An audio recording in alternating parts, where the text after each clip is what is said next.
Okay, in this video we're going to be looking at indexing into arrays, vectors and matrices. This is a very powerful feature, especially this sort of slicing that you can do in MATLAB, but it does take a lot of people quite some time before they can do it proficiently. So to begin with, we're going to do arrays indexing.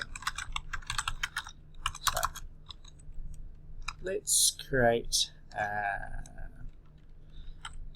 numbers from 0.1 through to 0.5. Alright, so there's our first array, and it'll be nice and easy because we know that 0.1, 2, 3, 4, 5, it's easy to work out the positions. Now in MATLAB, all indexes start from 1. So round brackets, x of 1 will give me the first element, x of 2 will give me the second, and so forth. Alright, so very important you do remember, like Fortran, MATLAB indices start from 1. Alright, so there's our input vector, extract scalar. How about if we wanted to extract more than one number from within this array? Let's say we wanted the first 3 numbers from within this array. So extract first 3 numbers.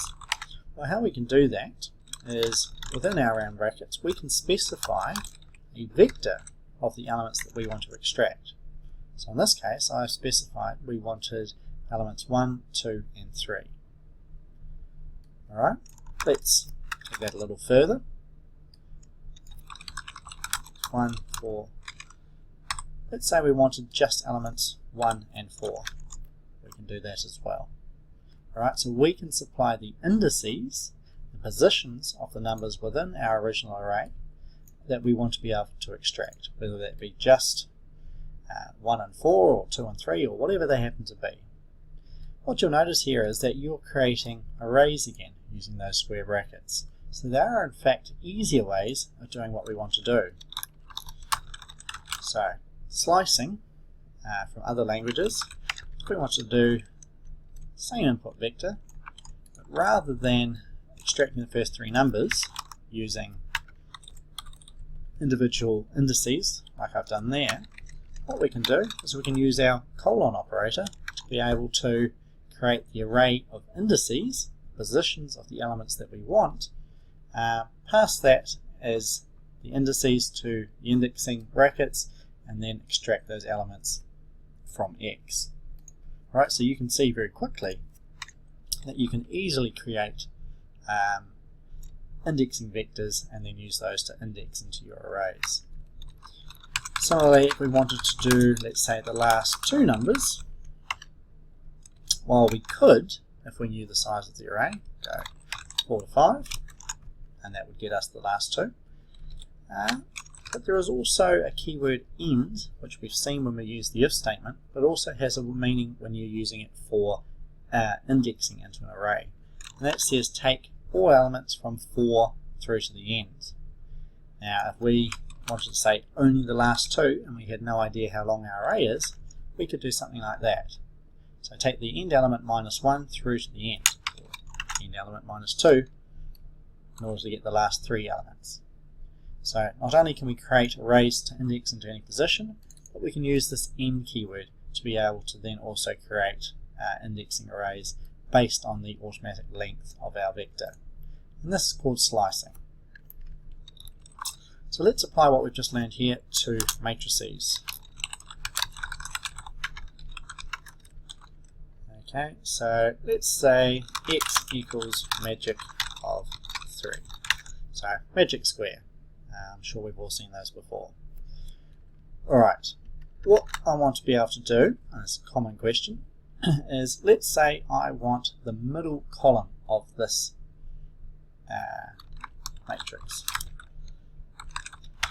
What we can do is we can use 2D indexing to be able to accomplish this.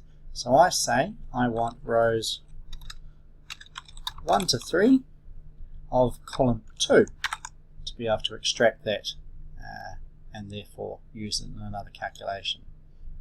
Alright, so that again, I want rows 1 to 3, 1, 2, 3, so I wanted the entire column, and middle being column 2. try it as, let's say, the end row. Okay, once again we can use our end keyword, and this time we want all columns. And so there's that end row from our matrix.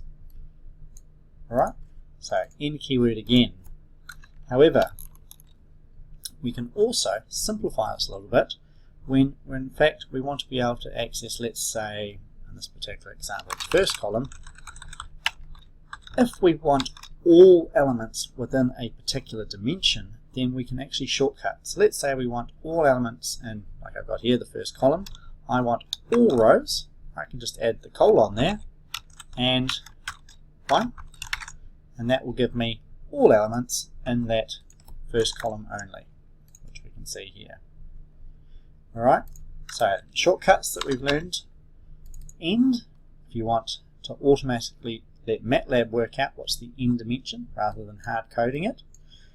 Colon allows you to specify all elements within that particular dimension, and that works in 1D, 2D, 3D and so forth.